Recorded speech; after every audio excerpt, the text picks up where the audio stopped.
na meron tayo ngayon ay maging sa ating mga relationship. Malaking pasasalamat ako na dahil ako panganay, wala talaga akong tinuturing na wala akong kuya. At least dito sa church, marami akong kuya at marami akong tatay. Dito ngayon ang aking parents pala, si ang aking tatay at nanay ay nandito sila para supportahan ako. Nakakatuwa dahil every time na nandito ako sa harapan para mag-speak ay sinusuportahan nila ako at napakalahi pa nila Valenzuela. Dati maaga sila ngayon ng traffic dahil niya sa season. So, isang malaking pasasalamat, my deep gratitude to God, kaya nang pinunta kanina, for the gift, the growth, and grace to 2025 journey. Kaya pinapasalamatan ko Panginoon at kayo rin pinapasalamatan ko. Sapagkat 10 years na kami rito ni Lizelle at nakita ko yung mga bata dito noon at ngayon ay tumutugtog na. Dati mga bata lang. At ngayon ay kasama na sa worship team at nakita ko yung kanilang paglago. Yun ay isang malaking gratitude na mapahilang sa isang family kung saan ay lumalago. Meron akong isang naalala ng istorya. Sa dati kong church, may isang senior pastor na nag-speak. Abutan nito ayaw ko lang kung natandaan ka ng ating mga parents. Numakyat siya dito sa pulpit, maliit namin church. So ako ay nasa unahan, sa unahan. At pag-akyat niya, at mag-upisa na siya magsalita. Inaabangan ko yung kanyang sasabihin. Pero sa tagal-tagal ng panahon, nakalimutan ko yung kanyang mensahe. Ang hindi ko makalimutan ay yung kanyang sugot. Hanggang ngayon, natatanda ko yung kanyang sugot. Para kasing hindi ako mapakaligod sa kanyang sugot. So ngayon, check ko yung aking sugot kung sakto ba. Kanina napansin teacher Chris na buti na lang na pansin niya na hindi nakalusot yung isang botones. So, nakatingin ako, nakapokus ang tingin ko dun sa senior pastor. Inisamin ko anong merong mali dun sa kanyang kasuotan. Nung tinitigan ko, para kasi siyang nasasakal.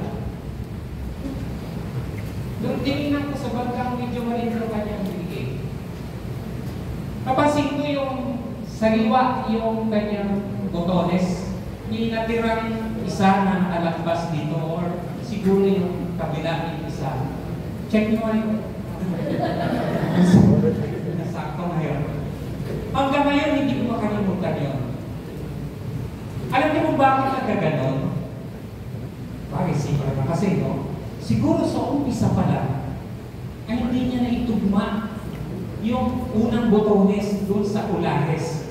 Uhares. Uhares ang tawag ko doon, no? Uhares, doon sa butas. Ang tawag ko diyan sa island, sa mga Gen Z, ang tawag ko dito ay uhares. Ito, butas na ito. Uhares, tandaan niya yan. So, meron kayo, trivia. Uhares. Kaya siya, nagkamali din sa bandang huli, kasi sa umpisa, nagkamali siya. So, buti na lang, ngayon ay naalala ko pa rin yung sarili ko, pero kulang pa rin kanina. Kapansin din kuya na merong butones na hindi nakapasok sa uhares. Tama? Uhares. At bilang mensahe sa New Year, isa sa naisip ko, mahirap tumapos ng tama kung nag-umpisa tayo sa mali. So, ang tamang gawin natin ngayon, bagong taon, ay tingnan natin sa pagpasok ng bagong taon ay tama ba ang ating umpisa. Dahil pagkamali yung ating umpisa, possible na gusto rin natin itama, pero may magsasakripisyo na botones. o isang umalis. It's either hindi siya nakapasok or mag-umpisa ka ulit sa umpisa. So ngayon pong bagong taon, magandang ating tingnan na tayo ay mag-umpisa sa tama. Naway sa pagpasok ng bagong taon, mag-umpisa tayo sa tama. At na kay Kristo, ang tamang umpisa natin ngayong bagong taon. Kaya nga po, ang aking mensahe ngayon ay Jesus, the right start. Basahin po natin sa 2 Corinthians 5:16 to 17. Nandiyan po sa ating TV, ating monitor, 2 Corinthians 5:16 to 18. Ito po ay ESV. From now on, therefore, we regard no one according to the flesh. Even though we once regarded Christ according to the flesh, we regard him thus no longer. 17. Therefore, if anyone in Christ, he is a new creation. The old has passed away. Behold, the new has come. 18. All this is from God, who through Christ reconciled us to himself, and gave us the ministry of reconciliation. Sumandali po tayong manalangin.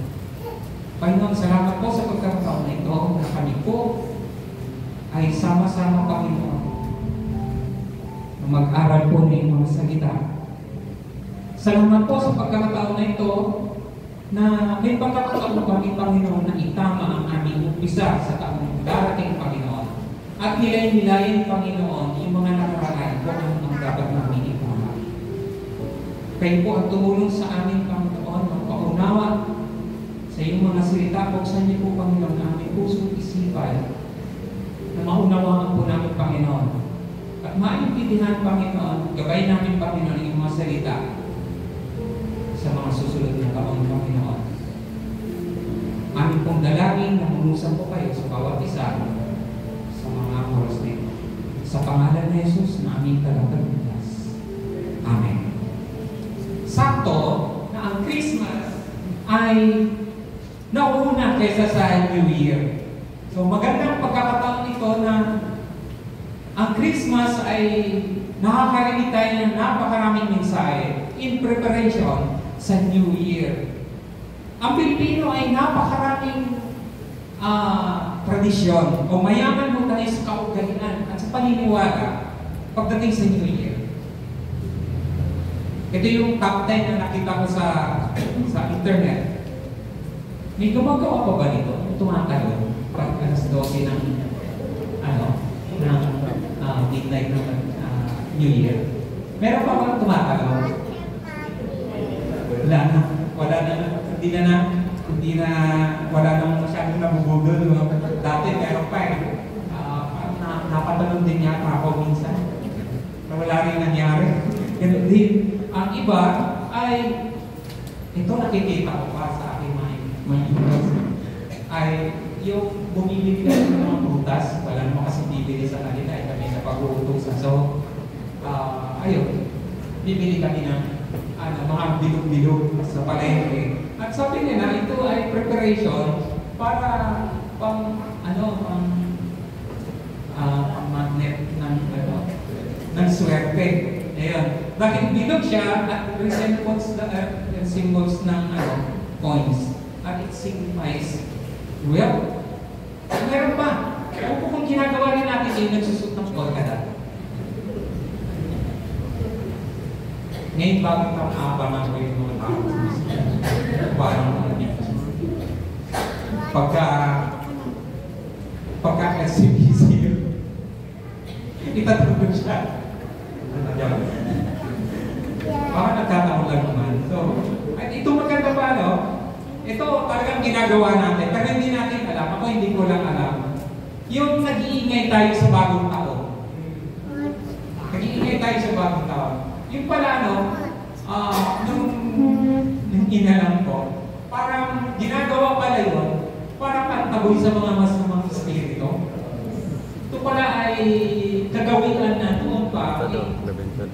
Kristyano o hindi Kristyano, ay ginagawa na ito. Kahit mga Chinese, ginagawa ito, ano, pangtaboy ng mga masamang espiritu at mga bad luck. Yung mga hindi magagandang espiritu na nandyan ay sinusun natin, parang ginugulat natin sila. Kakaiba, no? At meron ba yung kumakain, kaya wala kumakain tayo ng mga sticky foods? Yun daw ay symbolize ng family unity at saka togetherness. Ito mga naman, no? O, symbolize, okay na rin yun. Pero ito maganda. Na ang iba ay nagbabayad ng kanilang utang. Ganda na, di ba? Dapat na. Kasi hindi mo magbayad po tayo. Mamaya naman doon sa ano, tatapos na ng bagong taon. Walang paghanda yung inutangan natin. Dapat try ko natin. Kaya siguro down lang. Sa 100 gives, maka isa ka. At marami tayong mga paniniwala na ginagawa sa bagong taon. Pero maganda yun, in a sense, na parang gusto talaga natin mag-umpisa sa tama. Meron tayong puso sa ating isipan na gusto natin na itama yung mga mali. Pero ang Biblia ay merong best option para mag-umpisa tayo ng tama. The Bible has the best option to start the year right, and that's in Jesus. At yun ay nasa kay Jesus ang nasa tamang pag-uumpisa. Na kay Kristo ang tamang umpisa, si Jesus ang tamang umpisa. At bakit? Una, ayon po sa verse 16, babalikan ko lang po, no? From now on, therefore, we regard no one according to the flesh. Even though we once regarded Christ according to the flesh, we regard Him thus no longer. Ayun kung bakit tama ang umpisa natin kay Kristo. Kasi nasa tama ang ating perspective kapag tayo ang nasa kay Kristo. In Jesus, we are in the right perspective. Ang ganda ng pagka-translate sa Tagalog. Sa Tagalog Contemporary Bible, sabi ganito. Kaya ngayon, hindi na namin tinitingnan ang mga tao ayon sa batayan ng mga hindi kumikilala sa Diyos. Noong una, ganun ang aming pagtingin ng pagtingin namin kay Kristo, pero hindi na ngayon. Ibig sabihin, dati, ang batayan ni Pablo sa pagtingin niya sa tao ay panlabas. Tinitingnan niya yung kung paano kumilos yung tao. Yung mga gawin. Very visual ang tingin niya. Pero sabi niya, hindi na ngayon. Ang isang tao na nasa kay Kristo, iba na yung kanyang paraan ng pagsipat sa tao. Ang ganda nito sa Pinoy version. Hindi ko na binigay yung verse ng Pinoy version. Ganito pa ang sinasabi. Mula ngayon, hindi na namin ginajudge ang kahit sino gamit ang standard ng tao. Noong una, ginajudge namin si Christ sa standard ng tao. Tingnan mo ito. Si Pablo mismo, nung hindi pa siya, wala pa siya kay Kristo, ay ginajudge niya si Kristo. Si Jesus mismo ay ginajudge niya sa paraan ng standard ng tao. Alam natin na mahigpit ang standard ng mga Hudyo pagdating sa mga kilos, mga gawi, paano kumain, bago kumain dapat maghugas. At maraming mga bagay na iba sa ginagawa ni Kristo. Noong una, ginajudge namin si Christ sa standard ng tao, pero hindi na ngayon. Alam niyo yung minsan takot tayo na pumasok sa church kung saan wala tayong masyadong hindi lalabhan yung ating mga damit. Lalo na pag hindi na plancha. Pupo tayo dun sa pagkakamili. Kasi ayaw natin i-judge tayo. Dapat pala, since tayo ay nasa kay Kristo, hindi ganun yung ating patayan. Pero maayos yung suot. Kapag ka naka-blazer, maganda rin naman talagang pinaghandaan natin. Pero huwag tayo dapat matakot dahil iba na, ayon dito sa binasa natin, iba na ang ating batayan. Hindi na yung panlabas. Ang ating tinitingnan ay katulad ng binabanggit sa 1 Corinthians 13 na but the fruit of the Spirit is love, joy, peace. Ito yung mga bagay na kung saan ang tao ay meron na sa kanyang kalooban, hindi panlabas. Ito ay makikita mo na lang siya sa expression ng maraming bagay, sa pakikisalamuha. Hindi siya na isusuot, kundi ito ay nakikita ng mga tao na may iba na ring perspective sa kanyang kapaligiran. Si Paul ay malaki ang binago ng kanyang pagtingin sa tao. Dati pinipersecute niya ang mga taong taliwas sa Judaismo. At isa na nga rito yung grupo ng mga Kristiyano. Noong makatagpo niya si Kristo, nagbago ang kanyang pananaw sa buhay. Ang isang tao na nasa kay Kristo, nagbabago yung pananaw niya sa buhay. Iba na ang tingin niya sa kanyang kapwa. Dati mapanlait. Alam niyo yung isang tao mapanlait kahit hindi niya nagsasalita sa tingin pa lang. Sabi nga niya, hindi na tumitingin si Pablo sa pagtingin ay ginajudge niya yung tao. Alam niyo minsan, akala niya hindi kayo ginajudge sa tingin ng tao, kaya minsan parang ginajudge ka. Dahil napiperceive mo talaga. Nakikita mo doon sa mata ng tao at kilos ng tao, yung katabi mo, tapos titingnan ka mula baka hanggang pulo. There's something, merong mali doon, di ba? Bakit kaya tingnan ka ng gano'n? Nararamdaman mo yun eh, napipil mo yun. Meron tayong paraan ng communication kung saan ay tinatawag na body language. Ang lakas nun. Kung bakit minsan takot tayo at bakit minsan gusto natin maayos tayo. Dahil nakikita natin sa kapaligiran yung napakalakas na lingwahe ng body language. Kaya minsan parang takot tayo. Takot na tayo minsan umupo dito sa unahan eh. Pag pinapaupo tayo ng mga ushers natin, di ba? Maaano sila. Gaganon sila hindi dito na ako sis, nahihiya ako doon. Kasi pag dito, malapit kay pastor, nakakatakot pagkatabi si pastor. Hindi naman eh. Alam niyo na sa perception lang natin yon.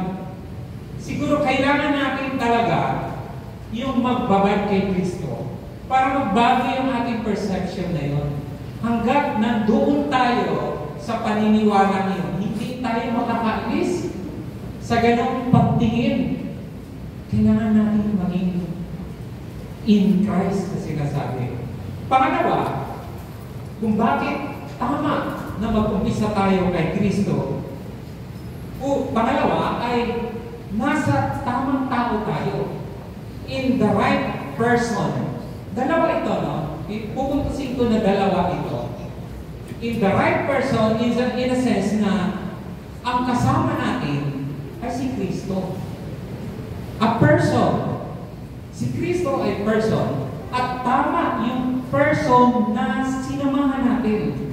We are in the right person because Jesus is our companion, our guide, the way, the truth, and the life, ayon sa John 14:6. At isa pa, we are in the right person as ourselves. Kasi nga, sabi diyan, we are in the right person dahil tayo ay meron ng bagong pagkatao. Verse 17, new creation in Christ. Ang tao na nakay Kristo ay isa ng bagong nilalang. Ito po ay hindi siya one time, big time na isang araw lang at the rest ay hindi na. Hindi. Kung babalikan natin doon sa verse, balikan po natin sa verse Sa verse 16 ng chapter 4. 2 Corinthians 4:16, ganito po sinasabi, no? Ito ay prior chapter ng chapter 5. Sinasabi doon ni Pablo, so, we do not lose heart, though our outer self is wasting away, our inner self is being renewed. Kailan? Day by day. Ang isang tao na ng kay Kristo, hindi lang one time, big time na nagbago, kundi araw-araw at sa mga susunod pa na araw, sila ay nagbabago. Laging bago. Tingnan niyo po ang katabi niyo, bago ba? Wag po yung mapag-boost ka na ito. Yan, luma pa rin. Tagal ko ng kasama po. Parang hindi naman nagbago. It takes time. Pero, nota, balikan natin yung point 1. Iba yung tingin natin na take note na ang pagtingin natin sa ating katabi ay hindi na yung paraan ng standard, ng usual standard ng tao. So, ang tingin natin, yung pagbabago niya ay hindi base doon sa dati, ganito amoy niya. Susunod na katabi po, iba na. Tapos, hindi yung paiba-iba ng amoy. Hindi yung paiba-iba ng suot. Ang pagsipat natin sa tao ngayon ay yung mga bagay na hindi nakikita. Hindi na yung, iba na naman kanyang buhok. Sorry, wala kang makikita sa akin lang. Nagbabago tayo every 10 years. Ang kaganda sa atin, kaya lagi tayo makintab. Lagi kami makintab. So yung laging nagbabago. At sabi niya sa 2 Corinthians 4:16, our inner self is being renewed day by day. At isama natin yung verse 18, nung balik tayo sa chapter 5, all this is from God. Alam niyo po, yung pagbabago pala, hindi pala ito ay todo effort. Ikaw ay pusang magbabago kung sino yung kasama mo. Sabi niya ng great communicator na si Lin Jiang, ano ko kung pamilya kayo, ikaw yung totality ng 5 taong kasama mo.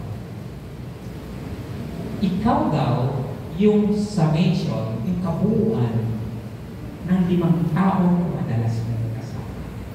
Sige sabihin, nag-a-adjust ka, ang karakter mo, ang pagkatao mo, ay total ng 5 kaibigan mo. I-check mo yung madalas mong kasama. Kung sila ay masusungit, ikaw ay malamang ay masulit. Kung sila ay mababait, malamang ikaw ay mabait. So alam niyo kung mga kasama mo ay laging mga chismosa. Alam niyo na, di ba? Ikaw daw ay summation or total nung madalas mong kasama. Matawa kayo ngayon, ano? So, kung sino yung mga kasama niyo, tingnan niyo. Mabuti na lang kasama si Rollins, Pastor Ro. Si Pastor Tan, nagbabay kami. Kung sino yung mga kasama mo, check mo. Ikaw yun. Hindi lang sa salamin, kundi nasasalamin mo sarili mo sa kanila. So malamang sila din. So mamaya makikita natin kung ano-ano. Pangatlo, ang tao ay nasa tamang umpisa kay Kristo dahil tama yung kanyang pananaw, tama yung kanyang pagtingin sa kapaligiran, tama ang kanyang paghusga sa tao. Hindi siya tingin na mapanglait, kundi puno ng pag-ibig, puno ng pag-asa, puno ng future na pagbabago. Yan kanya naisip. At pangalawa, sapagkat araw-araw, lagi siyang bago. Alam niyo po, kung ang isang tubig kung naka-stop, at hindi nagbabago, yan ay nangangamoy. Pag stagnant water, kapag hindi wala yung dinadaluyan, yan ay nangangamoy, nagbabago. Magandang ano yun, yung parang analogy na ang buhay natin kapag stagnant, hindi tayo nagbabago, ay malamang nangangamoy tayo. Hindi naligo eh. Kapag ano naman ako, alalahanin natin na ako ay total ng 5 madalas kong kasama. Hindi pa ako yun. So kayo ay yung pagkatao ng 5 madalas niyong kasama. Pangatlo, ito yung ganda rin kapag ang isang tao na kay Kristo, iba na yung kanyang yung layunin. Yung kanyang purpose, iba na. Ang isang tao kay Kristo, hindi na yung kanyang sarili na yung madalas na tinitingnan. Kundi, ang nakikita niya at ang kanyang purpose ay yung purpose na kung sino at ano yung ginagawa ni Kristo.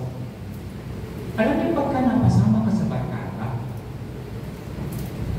say yes ka ng yes na lang kung ano gusto nila. Tama? Ang lakas ng natak ng barkada. Minsan nga, nag-aaway pa kayo ng girlfriend mo dahil, diba naman yan? Pagbarkada mo, isang sabihan lang, hindi wala pa masyadong decision talaga ng 5. Ikaw, okay na, sige, okay mo dyan, maganda yan. Sabihan ka tabi mo yung girlfriend mo, kahit mga asawa ka nag-asawa na, di ba? Nag-aalangan kang tumanggi sa barkada mo. Pero sa misis ko, sabi ko, naiintindihan niya yan. Tagal na. Mas matagal pa ang barkada ko kaysa sa kanya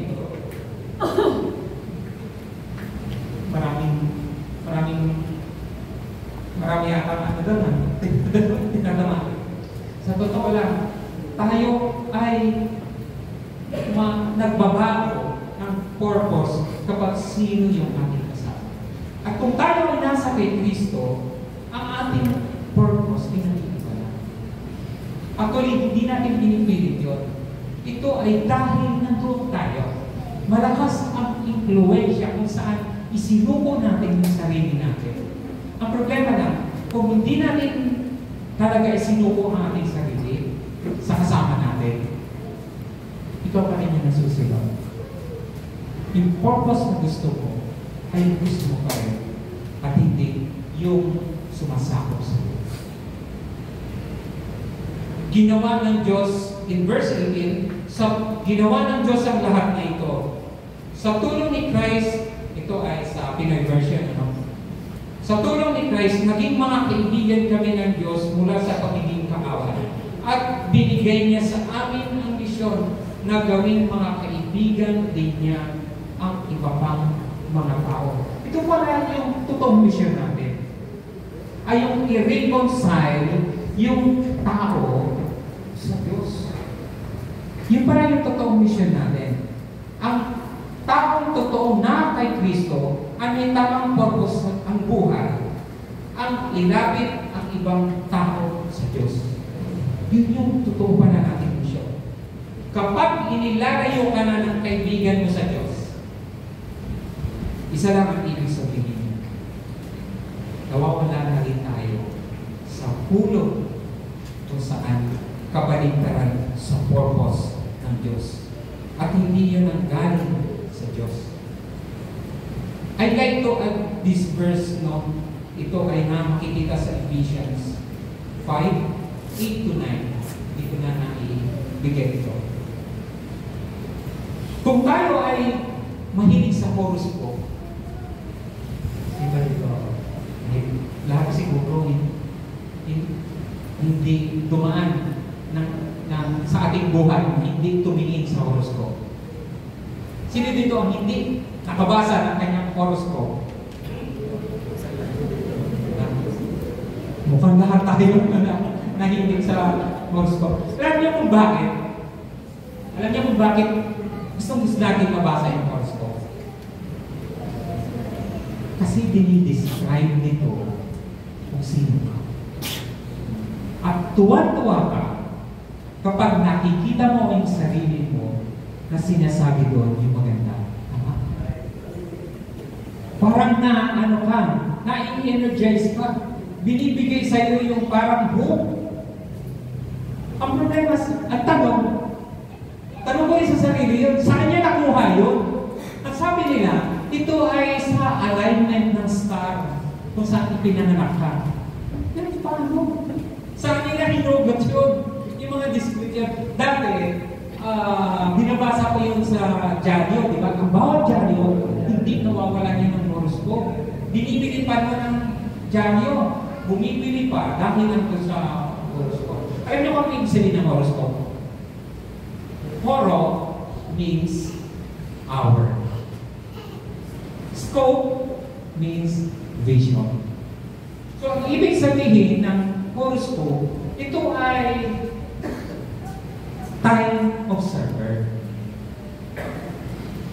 Maganda yung umpisa ng horoscope kasi yun ang pinaka-science nila naman eh. Yun yung, ganun din yung tumingin yung Magi.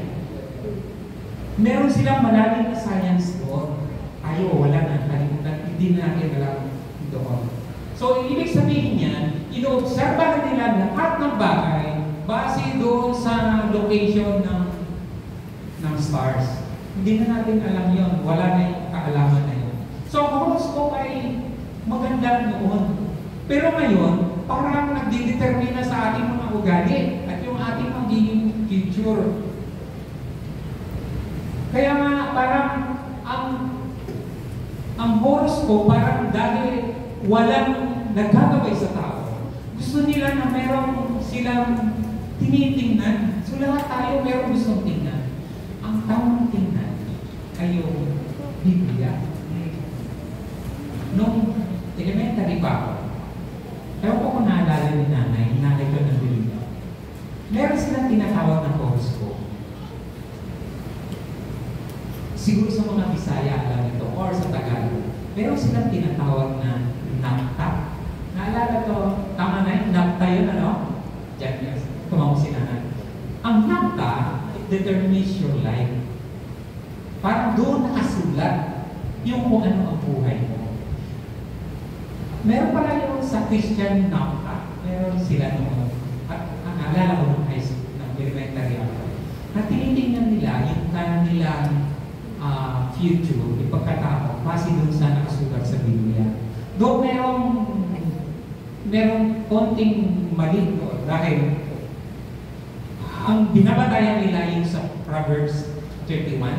Tama naman, Proverbs 31. Kung babasahin niya sa Proverbs 31, nag-uumpisa sa 10 and to 31, kung ano yung birthday mo, yun yung sabi sa, yun dinidate ko nung elementary pa ako. Kung titingnan niyo sa Proverbs 31, tapos kung ano yung birthday niyo, basahin po ninyo. Ito ay para sa mga ladies na. Kung ano yung birthday mo, date, ay yun nagdi-describe sa'yo. Pero sa totoo, ito ay nagdi-describe sa isang mabuting babae. Pero mukhang natatapat talaga na kapag binasa niyan, it describes you. Hindi ako nakakuha ng sample pero try yung basahin. Isa sa verses dyan, from verse 10 to 31, parang nag-describe sa isang napakaganda ugali ng babae. Meron tayong gabay. At ito ay nag-determine sa atin kung sino tayo noon at ngayon. Ito'y meron din maliwanag. Last verse. Buksan po natin yung last verse sa Ephesians 5:8-9. Ephesians 5:8-9. This is who you are before and after.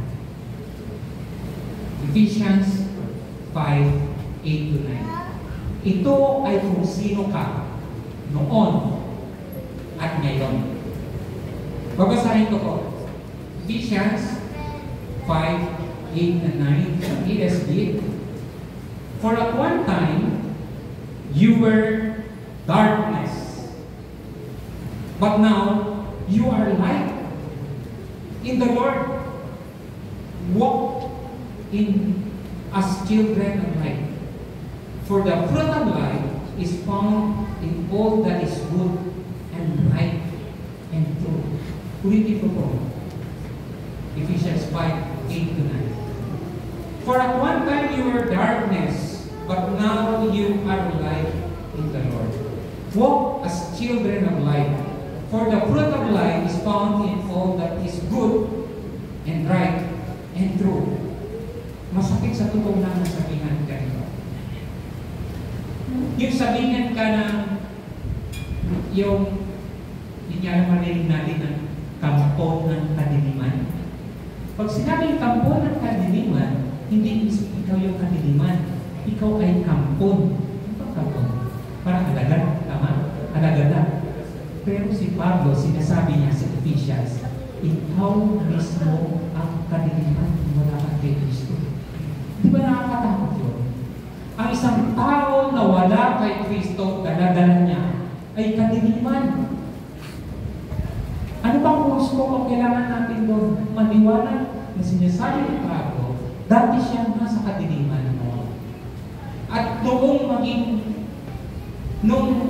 siya ay na kay Kristo niya, at sabi niya sa mga Ephesians, but now you are the light in the world. Ang ganda lang, di ba? Ano gusto niya sa buhay? Yung maging kadiliman sa iyo.